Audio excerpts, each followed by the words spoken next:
ఇలాంటి వ్యర్థమైన దర్శనాలు కానీ ఇలాంటి పెదవులను మీరు బేరీ చేసుకోవద్దు.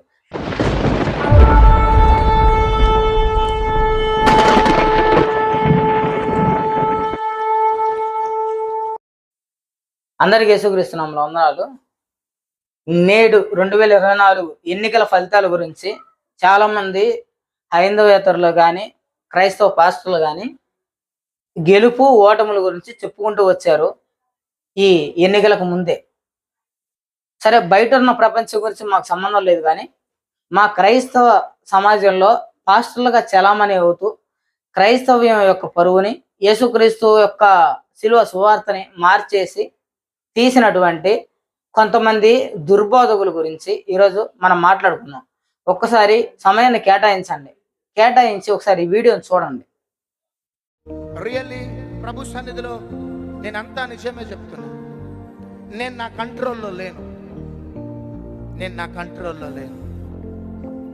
పరిశుద్ధాత్మ దేవుడు ఒక తుఫాను వలె నన్ను అట్లా తీసుకొని వెళ్ళిపోతున్నాడు.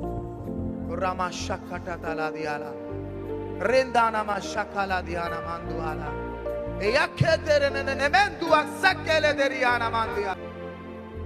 ఇన్వర్టర్ లేకపోయినా, జనరేటర్ లేకపోయినా ఫ్యాన్ ఇంకా తిరగబోతుంది.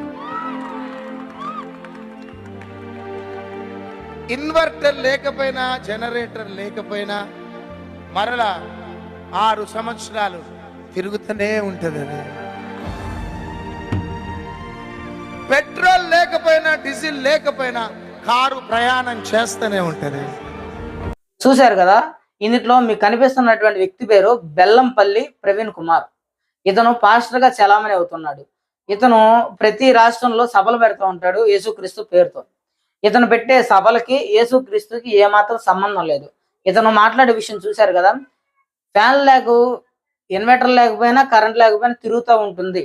ఏపీలోకి వైఎస్ఆర్సీపీ అధికారంలోకి వస్తుందని కొంతమంది రాజకీయ నాయకులు వెనక్కి కూర్చోబెట్టుకొని వాళ్ళని చెవులు గోకే పని, అటువంటి దురద చెవులు గోకే పని చేశాడు. అంటే దాని ద్వారా ఏం జరిగిందంటే ఇతనికి డబ్బు వచ్చింది, కొంత డబ్బు ఇస్తారు, కానుక రూపంలో డబ్బు ఇస్తారు.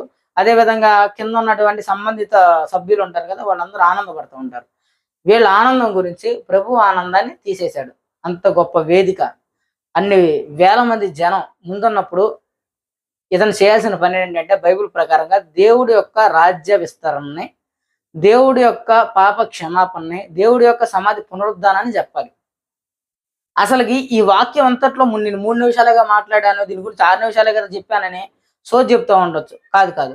యేసు ప్రభు వేదిక ఎందుకు ఇచ్చారంటే పూర్తిగా తన మహింపరుచుకుంటానికి, పూర్తిగా తన వాక్యం వెదజల్లబడ్డానికి.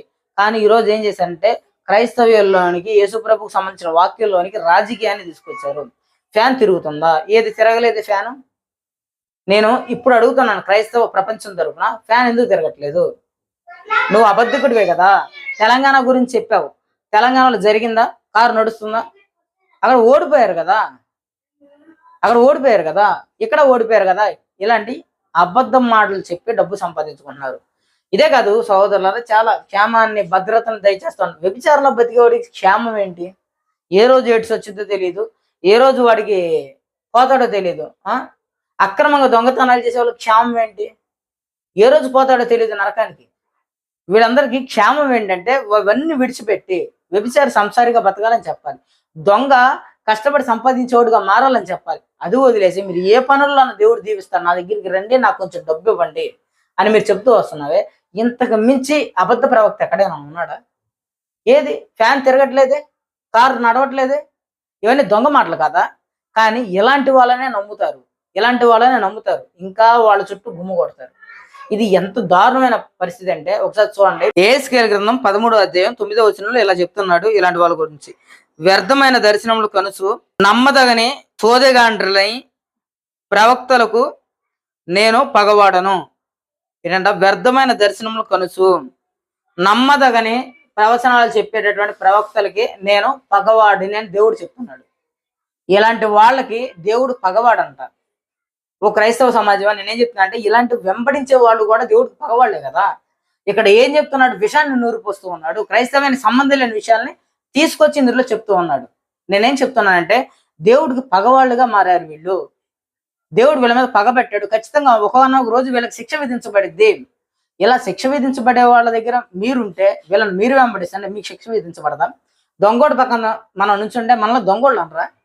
వాడి పక్కన నడుస్తున్నా అంటే ఊరుకుంటారా? లేదు లేదు, ఖచ్చితంగా దొంగోళ్ళు అంటారు. కాబట్టి సహోదరులారా, ఇలాంటి వాళ్ళతో చాలా జాగ్రత్తగా ఉండాలి.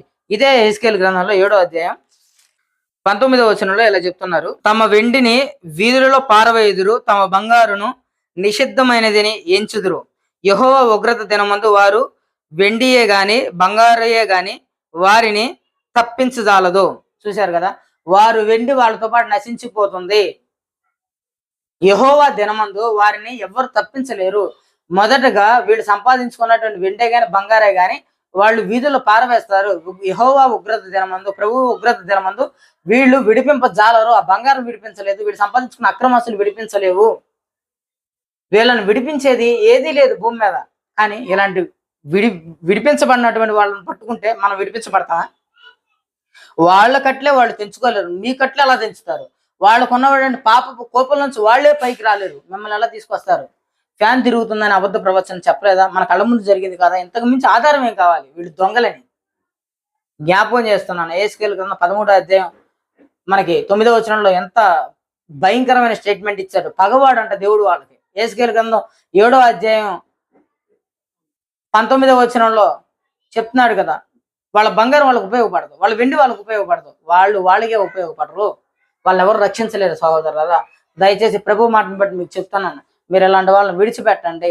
ఇలాంటి వాళ్ళని వాక్యం ఎక్కడ దొరుకుతుందో చూడండి, వాక్యాన్ని బట్టి మీరు పాస్టర్ని బేరీజ్ వేయండి. కానీ ఇలాంటి వ్యర్థమైన దర్శనాలు కానీ ఇలాంటి వెధవలను మీరు బేరీజ్ వేసుకోవద్దు.